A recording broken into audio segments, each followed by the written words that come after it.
One of the great luxuries of doing Perry Mason is the scale of the production is enormous and vast. We get to explore LA in the 1930s with such a huge scope.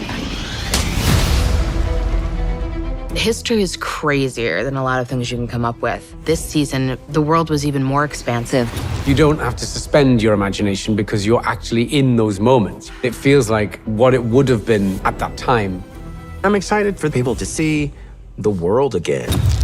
1930s LA is struggling with dramatic impact of the Great Depression.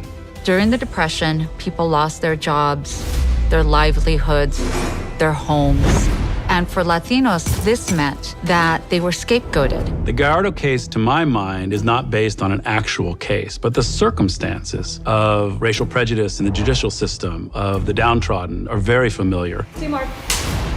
Walking into the 1930s courtroom was really moving. The scene is so stunning. They have the New Deal era murals on the wall. On one of the walls, it says, "May truth stand with the people." It was transporting in time, but also really connected to the continuing work that we all need to be doing. One of my favorite sets continues to be City Hall, standing on the courtroom steps with 600 extras all dressed in period clothing.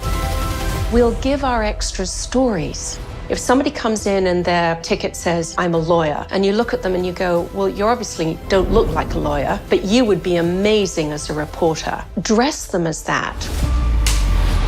Recreating 1930s Los Angeles is a massive undertaking. In those big scenes, when you're in an enormous soundstage or in an incredible location, it's an immersive experience. There was one day with me and Perry on the dock. There was a huge green screen. It was the biggest green screen I'd ever worked on. I'm not too cool to be like, oh, is that how it's done? I loved Santa Anita. There's always something just so fun about being a producer and being on a show and getting to go to a place that no one gets to be at. The other thing that was interesting about Santa Anita is that when you shot in one direction, it was almost all from the time period. We had to remove some lights and stuff. You shot the other direction, you couldn't really use it because it was all modern. So we just sort of duplicated that first direction. The Hooverville is obviously incredible to turn up in the middle of the hills outside of LA and suddenly this whole shanty town has been placed there.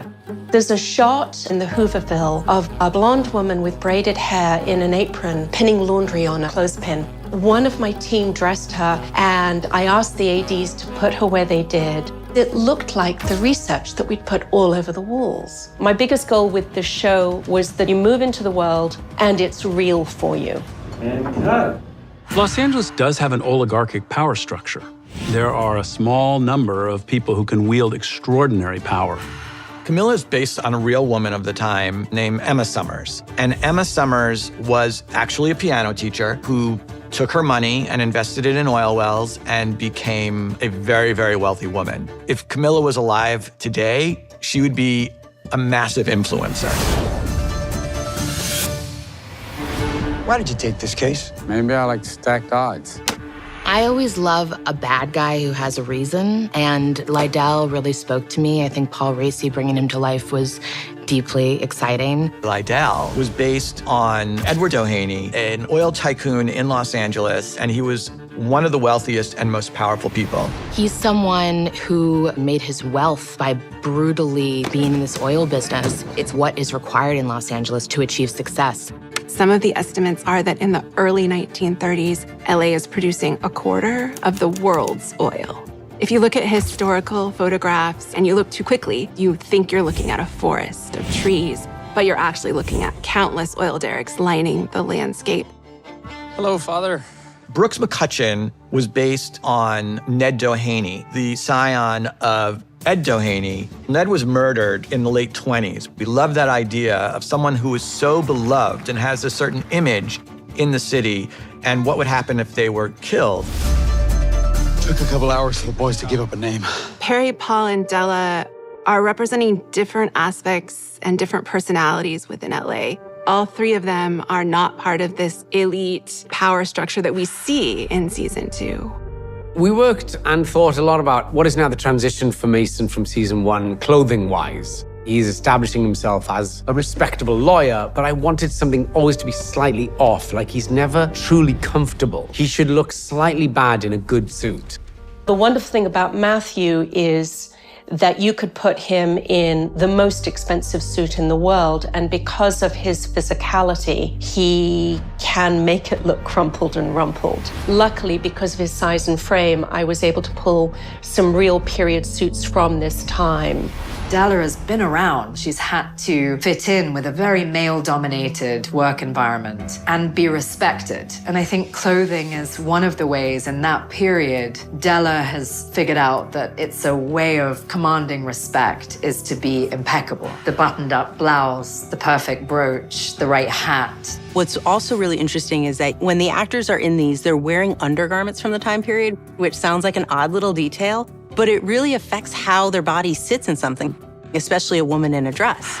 She's deliberately trying to make a statement about being a woman in a man's world. And so I deliberately echoed suits from the era that had a bit more of a male vibe. And because Juliet is so feminine within herself, we were able to push that.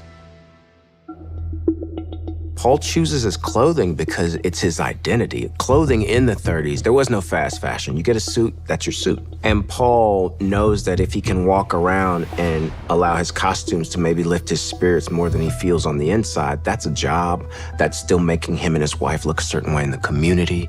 It keeps his confidence up and it allows him to just be who he says he is. There was a very successful, thriving African-American middle class in Los Angeles at this time. In looking at the images, they dressed beautifully. There's the scene later on in the season where he challenges the local representative from the district. If you look carefully at that, Chris is actually better dressed than the representative. The representative doesn't have to worry. He's a white man living in a white man's world. Paul isn't. There's something about that world that really relaxed me. It's like, oh, those things are awful, but at least they're 1930. Now, granted, a lot of them were still being done in 2020. In order to shed light on the situation that we're facing in society today, great writers will go back and set their story in a previous time. You want to make sure that you're telling a story that is both true to that time, but also means something to our time. There are these people in this world, regardless of whether they're fiction or not, are willing to take those risks and do the right thing.